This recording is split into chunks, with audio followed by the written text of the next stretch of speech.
Welcome to Get Stuck In with a twist. We're on the road this week for the Grand National Weights. We're going to be unveiled here at St George's Hall, a grand venue for a national event. Martin Dixon alongside. First memory of the Grand National? Earth Summit 98. My first memories of the National generally are getting the evening paper on a Friday night and going The Hull Gazette? The Hull Daily Mail. Hull Daily Mail. Yeah, that used to be out with all the runners and riders, all the colours, and I used to read it through time and time again, circle about 10 of them, and then eventually whittle it down to 3 or 4 that I wanted my dad to go and put me a few quid on. So those are the memories from my younger days. It's definitely the race that got me hooked, like it is so many people.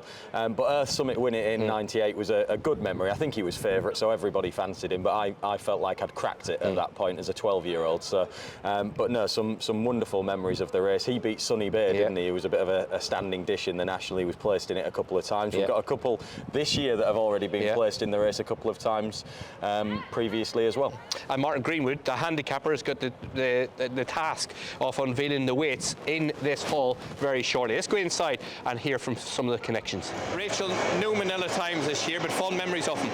Yeah, look, he's such a special horse for me. He gave me one of my best days in racing, and yeah, look, it's sad to see him retired, but he's going to have a wonderful retirement. Very well deserved one in Martinstown. Coming here today, seeing the trophy, seeing the people, seeing the memories. Do you know, with your busy schedule, it must be great for you to sort of reflect. Yeah, like it's such a special race, and you know, to think that you're a little bit part of the history of that is very special. You've no idea what will happen this year. Obviously, Henry's still got 5 in it. Yeah, he's 5 in it. So look, we'll see, and we'll talk over the coming weeks.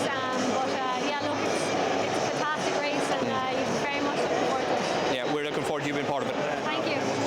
There's the last couple of year winners. What's going to win it this year, Martin Dixon? You've had a look. First of all, lots of 150, 160, a really classy renewal. It is, and every year that goes by, the race seems to increase in quality, doesn't it? And we've got Grade 1 winners in there, few of them, in fact. Last year's runner-up, last year's winner, Noble Yates, is set to be 19 pounds higher than he was 12 months ago, but he's earned that because his performances this season have been better still than what he did even in last year's Grand National.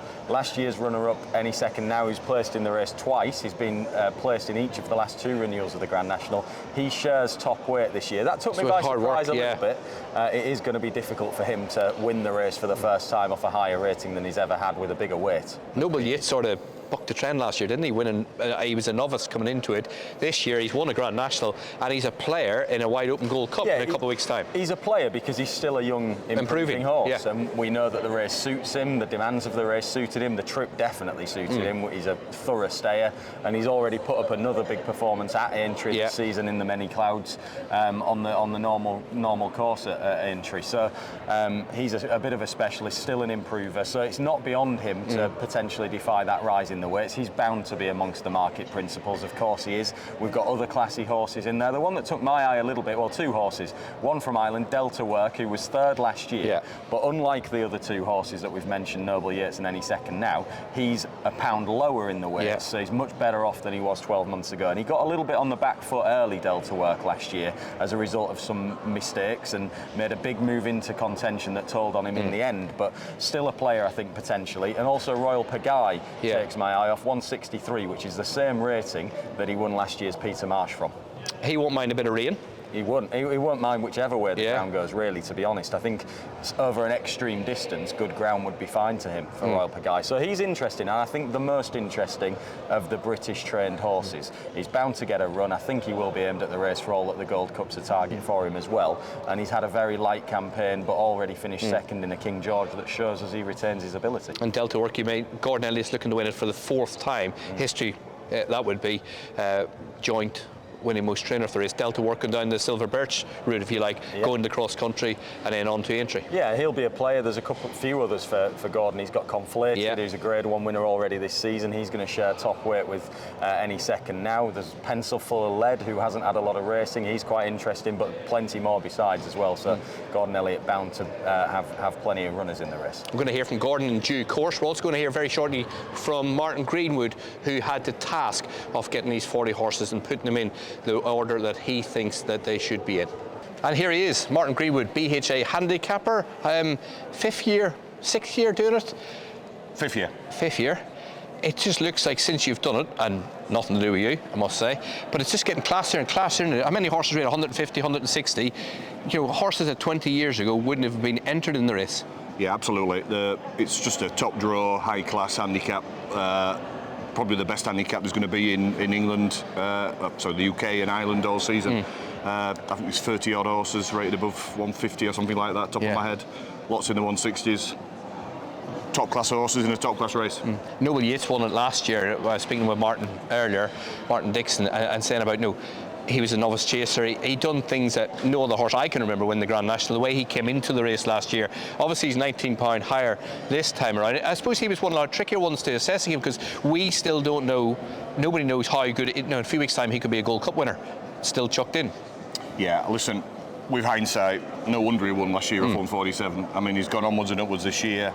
Great visually at Aintree when the turbo kicked in.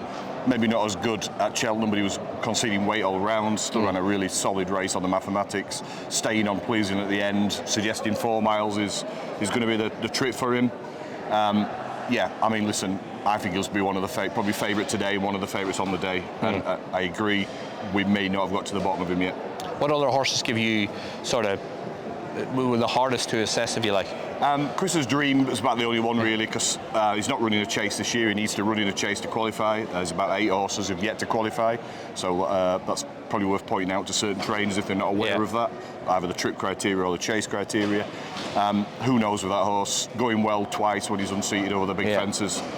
Who knows what would have happened if he'd have stood up. I've dropped him to 155 because he's getting on a bit, but the honest answer is I've no idea what that horse is capable of at the minute. Any second now, he's been beat twice before. It's hard for him top weight, is it? Yeah, but again, if you look with hindsight, it was 20 lengths clear of Delta Work. Delta Work's just been beaten off 160 already this season. Caught a tartar in Noble Yates, as we now know, was a much improved animal. Very unlucky the time before. He was badly hampered and jumped and made a bad mistake. He's just been slightly unlucky, hasn't he? But I think he'll run a big race. Ran pleasingly at Leopardstown over recently. I think he'll run a big race.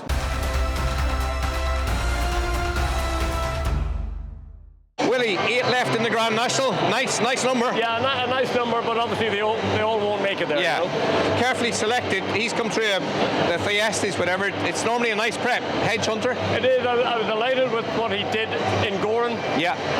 Coming back, off his previous run, did it well.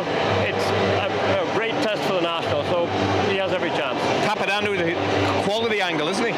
Capadano has a bit of quality. He's grade one horse running in a handicap, and while he mightn't have all the experience, but I still think he's a horse that's made for the race. Burrow's seen, he's had his chance, he's got his experience, but yeah, I'm not sure. Burrows, we might go down the Tottenham Trophy path with Burrow Saints. He's well able to jump the track. He just didn't seem to stay the last time there. So we put him in the National. We said we'd see what the ground is like. We'll make our mind up near the time. Mr. Incredible, it's a horse that you haven't had long. He ran really well at Warwick. He ran a fantastic race in Warwick. If I can see him improving from that run, and the way he finished in Warwick, he screams Aintree. Captain Kangaroo, have you had any jockeys ring up begging for the ride with his form figures? No, his form figures, more letters than numbers. I'm sure we might reroute him. Yeah. So we will. We just probably not a national horse. Strong team. This year, anyhow. Strong team, we wish you well. Okay, Gaillard de Menil. Go on, yeah. We've got Gaillard de Menil, who's a second season novice. Yeah. He's another one that's won a Grade 1 race as a novice, and he's a horse that's going to be thereabouts. We'll see how he runs in Cheltenham. He'll either run in the 3 mile or the National Hunt Chase, but either of those could be a good prep race for the National. Yeah. Ruby Walsh, twice you've won the Grand National for your dad. It's a special race for every horse racing fan, but for yourself? An incredible race. Look, I was lucky enough to win it on Papillon and Hedge Hunter, and if I could have 3 days of my life back again, I would take the Saturday the Papillon one, the Sunday and the Monday now. Yeah, and you'd accept the hangover. I don't even remember the hangover. It was 3 incredible days. Now, obviously, your dad's got any second now, top weight. Willie Mullins, you're closely associated, has got 8. What was your thoughts when you saw the weights? I thought we looked at the top weights, 167, and he's second out, Conflated and Hewick. I thought Conflated was well in. He's won a Grade 1. The other 2 can't do that or haven't managed to do that. so I thought he was a little bit well in compared to them. But to be honest with you, I thought when I looked down through it, there was horses at 10.5, 10.6 that appealed to me, from Velvet Elvis, Ain't That a Shame, Corrick Rambler, all the bunch of horses all around there. I thought there was a good few there that appealed to me as the most likely winner. Just it's amazing how it's year on year getting classier. 150, 160 a host for £1 million. I know you're going to say it wants to be, but should be. Yeah. For £1 million. But I do think that, yeah, you could have had Conflated at 167 and given the handicapper Shuik and his second out a little bit lower maybe, because that's what they are. They're top of the handicappers. But there's a gulf there, Niall, and you know as working every day of the week. There is a difference between the top of the handicappers and the Grade 1 horse. Yeah. Good stuff. Good to catch up with you. Back with Martin Dixon. We were at Haydock on Saturday, where the Grand National trial normally comes out after the Grand National weights. Have changed around a bit this year. Quick Wave was successful. The mare for Vanish Williams, £4 rise. Yeah, it's not a race that has a particularly strong record of producing Grand National winners, or even horses that go on to be that competitive in Grand Nationals in recent years anyway. I wouldn't fancy for the National itself. I think the race will be much classier than the National trial was at Haydock on Saturday. Conditions won't be dissimilar, but she's a mare that I think that was probably her at her best. She's gone up £4 for it. It's going to be a better race. Obviously different fences, different test, and she was pulled up in the Welsh National. She struggled in that, so she wouldn't be for me. And I do think Venetia Williams has got a much stronger candidate in Royal Pagaille when you consider that he's only got to give £11 to Quick Wave, and all that he's achieved and the quality of his form. Just generally, I think she's got a stronger candidate in him, despite certainly a couple of days ago him being a bigger price than she was. Remember that Haydock success under Tom Scudamore, just kept piling it on for the same mark. Yeah, the Peter Marsh was a really good performance, and you look back at that performance from Royal Pagaille, like you say, 163, that's the mark that he's going to be running off in this year's National, and he beat Sam Brown, who went on to win a big race at the Aintree National meeting last season in Handicap Company. Fortescue was third, he's gone on to win a big handicap chase since, and back in fourth place was Remastered, who we've seen have a really good season. He won a nice race at Kempton over Christmas as well. So looking back at that Peter Marsh that Royal Pagaille won, it is a strong piece of form, and he's got loads of good form, hasn't he? Like I say, placed in Grade 1 company on a couple of occasions as well. So after seeing the weights, Royal Pagaille, Delta work with a couple. Yeah, they're the two that initially sort of take my eye, but Royal Pagaille in particular, I do think Delta Work will run another good race in it. I think he's better than he was able to show when he was third last year. I'll talk about Saturday, keeping in with the Get Stuck In theme. Down at Ascot, Shishkin, how impressed were you in the Clarence House? Couldn't help but be impressed, really. You know, I doubted or questioned the confidence that you could back him with going into Saturday's race for obvious reasons, but I think after 3 or 4 fences, it was clear that he was going with that verve that Shishkin has always gone with for the majority of his career. And I suppose I've got slightly mixed feelings about it. It was great to see that, and I think they've now found his trip, but he's a 9-year-old now, and it feels a little bit deflating to think that we're only now seeing him over those sorts of distances at a relatively late stage of his career, because it clearly sort of has made a big difference to him to step up in distance. They've got options at the Cheltenham Gold Cup, the Ryanair or the Cheltenham Festival, either the Ryanair or the Gold Cup itself. So the Ryanair? Yeah, the Ryanair looks like the one they are going to go for. I understand it. I mean, if the race wasn't there, then the Gold Cup would always be a stronger race, and I think Shishkin would have a chance in a Gold Cup, but he's going to be a short price favourite with good reason after Saturday's performance if he goes to the Ryanair. Haydock, Ascot, anything catch your eye tracker-wise?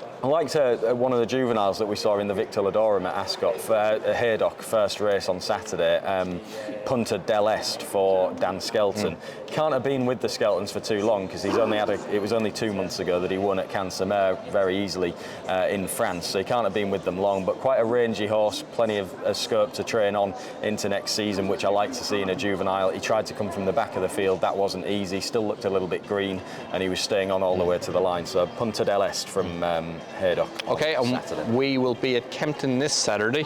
Yes. Coral handicap chase. What are you looking forward to entry-wise? Well, we've got the Adonis to look forward to. There's a National Spirit at Fontwell on Sunday as well. That's another of the big weekend races. But Kitty's Light is the horse that catches my eye for the weekend. I think you can get double-figure prices still about Christian Williams' horse. He was second in the race last year off 140. He's going to be £5 lower this season. Now, Christian has had a pretty quiet season. They've only had 9 winners so far, but he did have Captain Ord win a nice race at Ascot last Saturday. He's had another few horses that have run well in defeat over the last couple of weeks. So I think Christian Williams' yard are really starting to come good. Kitty's Light going to be £5 lower than he was in the same race at Kempton last year when he finished a good second. I think he'll go well again. Good stuff. Thanks to Martin. Isn't it an exciting time of year? Cheltenham just around the corner, even though today here in St George's Hall it's all about the Grand National. We'll be back in base camp, back in our studio next Tuesday. But from everyone here this week, from Liverpool, we'll see you soon.